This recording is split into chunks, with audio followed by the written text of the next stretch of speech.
Assalamualaikum warahmatullahi wabarakatuh. Kami dari kelompok 3 persediaan akan menjelaskan materi berikut ini.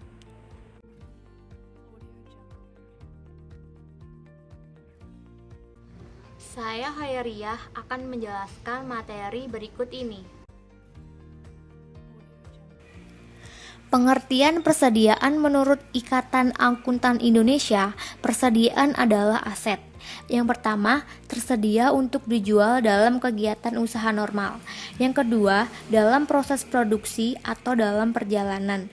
Dan yang terakhir, yang ketiga, dalam bentuk bahan atau perlengkapan untuk digunakan dalam proses produksi atau pemberian jasa. Selanjutnya, pengertian persediaan menurut Alexandri adalah suatu aktiva yang meliputi barang-barang milik perusahaan dengan maksud untuk dijual dalam suatu periode usaha tertentu, atau persediaan barang-barang yang masih dalam pengerjaan atau proses produksi, ataupun persediaan bahan baku yang menunggu penggunaannya dalam proses produksi.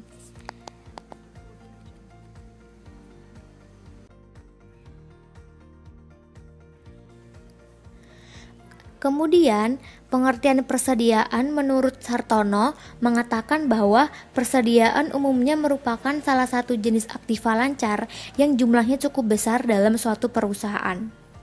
Nah, berdasarkan pengertian-pengertian di atas, dapat ditarik kesimpulan bahwa persediaan merupakan barang-barang atau bahan yang dibeli oleh perusahaan dengan tujuan untuk diproses lebih lanjut menjadi barang jadi atau setengah jadi, atau mungkin menjadi bahan baku bagi perusahaan lain. Hal ini tergantung dalam jenis dan proses usaha utama perusahaan.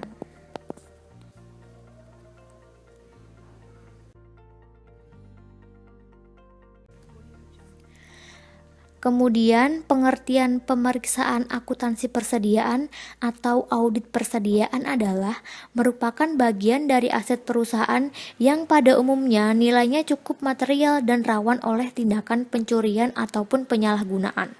Oleh sebab itu, biasanya akun persediaan menjadi salah satu perhatian utama auditor dalam pemeriksaan atas laporan keuangan perusahaan.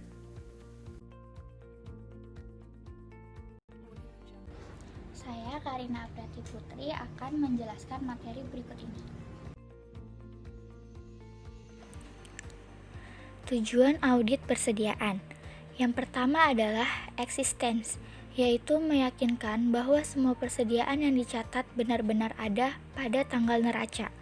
Yang kedua, completeness, yaitu memastikan bahwa semua persediaan yang ada telah dihitung dan dicantumkan dalam ikhtisar persediaan. Yang ketiga, ownership, yaitu meyakinkan bahwa semua persediaan milik perusahaan. Yang keempat, valuation, yaitu persediaan dinilai sesuai dengan prinsip akuntansi yang berlaku umum dan diterapkan secara konsisten. Yang kelima, classification, yaitu pos-pos persediaan telah diklasifikasikan dengan tepat. Yang keenam, cut off, yaitu meyakinkan bahwa semua persediaan telah dicatat dengan pisa batas pembelian dan penjualan pada akhir tahun dengan tepat. Yang ketujuh, disclosure, yaitu semua persediaan yang dijadikan jaminan telah diungkap dengan lengkap dalam laporan keuangan.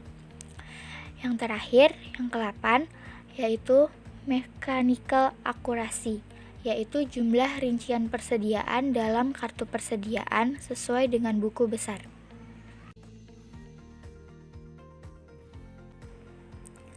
Prosedur audit persediaan. 1. Lakukan stock of name. Stock of name dilakukan terutama untuk persediaan yang berada di gudang perusahaan. Bisa dilakukan pada akhir tahun atau beberapa waktu sebelum atau sesudah akhir tahun.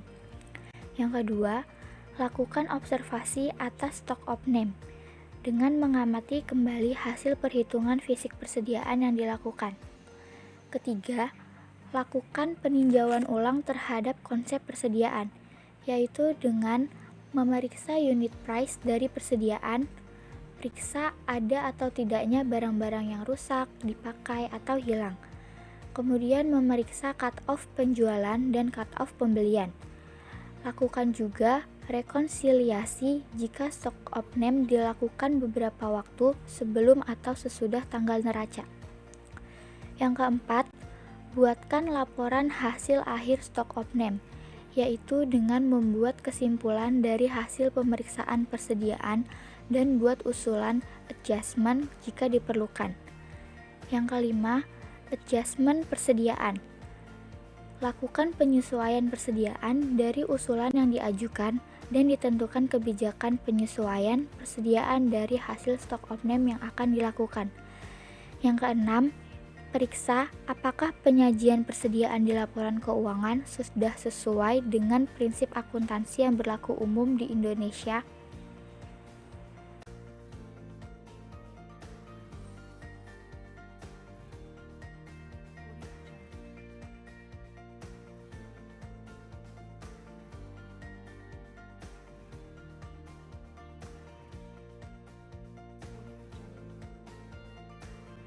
Saya, Juliani, akan mempresentasikan materi berikut ini. Selanjutnya, kita akan membahas contoh kasus audit persediaan. Di bawah ini adalah data-data persediaan PT Seroja per 31 Desember 2016 dan per 31 Desember 2015. Persediaan barang dagang per 31 Desember 2016 sebesar 70.375.000. Per 31 Desember 2015 sebesar 65.625.000. Persediaan barang dalam perjalanan per 31 Desember 2016 sebesar 5.125.000.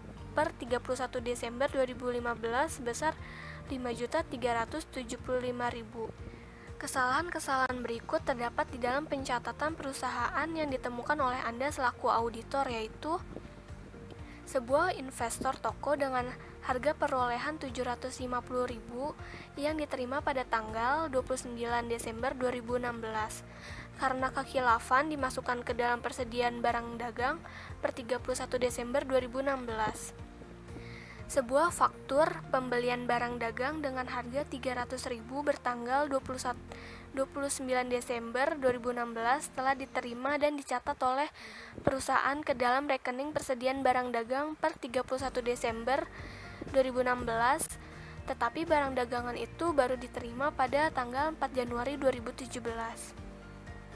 Sebuah faktur pembelian barang dagang dengan harga 475.000 bertanggal 26 Desember 2016 telah diterima oleh perusahaan pada tanggal 31 Desember 2016. Berikut barang dagangannya, tetapi oleh perusahaan belum dimasukkan ke dalam rekening persediaan barang dagang per 31 Desember 2016. Sebuah faktur penjualan sebesar 600.000 bertanggal 25 Desember 2016 belum dicatat.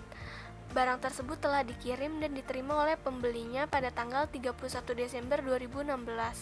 Harga pokok penjualan tersebut sebesar 425.000. Berikut ini adalah buku besar barang dalam perjalanan yang dimiliki oleh PT Seroja per 31 Desember 2016. Kebijakan perusahaan terhadap persediaannya sebagai berikut. Pertama, persediaan dicatat dengan menggunakan metode perpetual. Kedua, syarat pengiriman dan penerimaan barang menggunakan FOB destination. Ketiga, jurnal penyesuaian yang diusulkan oleh auditor sudah disetujui oleh pihak perusahaan. Dari data-data tersebut diminta untuk membuat kertas kerja persediaan beserta jurnal penyesuaian yang diusulkan dan kertas kerja barang dalam perjalanan untuk PT Seroja. Saya Anita Nurlaila akan menyampaikan materi berikut ini. Selanjutnya kita akan membahas kertas kerja persediaan.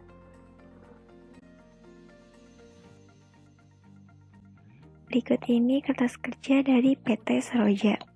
Persediaan barang dagangan per buku 31 Desember 2016 sebesar Rp70.375.000. Penyesuaian debit Rp475.000. Penyesuaian kredit Rp1.475.000. Final balance 31 Desember 2016 sebesar Rp69.375.000. Balance 31 Desember 2015 sebesar Rp65.625.000. Persediaan barang dalam perjalanan per buku 31 Desember 2016 Rp5.125.000. Penyesuaian debit Rp300.000. Penyesuaian kredit Rp475.000. Final balance 31 Desember 2016 sebesar Rp4.950.000. Balance 31 Desember 2015 sebesar Rp5.375.000, sehingga total per buku 31 Desember 2016 sebesar Rp75.500.000. Penyesuaian debit dengan total Rp775.000, penyesuaian kredit dengan total Rp1.950.000. Final balance 31 Desember 2016 dengan total Rp74.325.000 dan balance 31 Desember 2016 dengan total Rp71 juta. Barang dalam perjalanan nomor PO 610 tanggal 30 November 2016 PK Abdullah Jateng 12 set kursi makan dengan jumlah Rp3.600.000. Nomor PO 612 tanggal 23 Desember 2016 PK Antara Jakarta 4 set tempat tidur dengan jumlah Rp725.000. Jadi totalnya ada Rp4.325.000. Selanjutnya ada jurnal penyesuaian. Tanggal 29 Desember 2016, inventoris kantor Rp750.000 pada persediaan barang dagang Rp750.000. 29 Desember 2016, persediaan barang dalam perjalanan Rp300.000 pada persediaan barang dagangan Rp300.000. 31 Desember 2016, persediaan barang dagangan Rp475.000 pada kas atau hutang Rp475.000. 31 Desember 2016, kas atau hutang Rp600.000 pada penjualan Rp600.000. 31 Desember 2016, harga pokok penjualan Rp425.000 pada persediaan barang dagangan Rp425.000.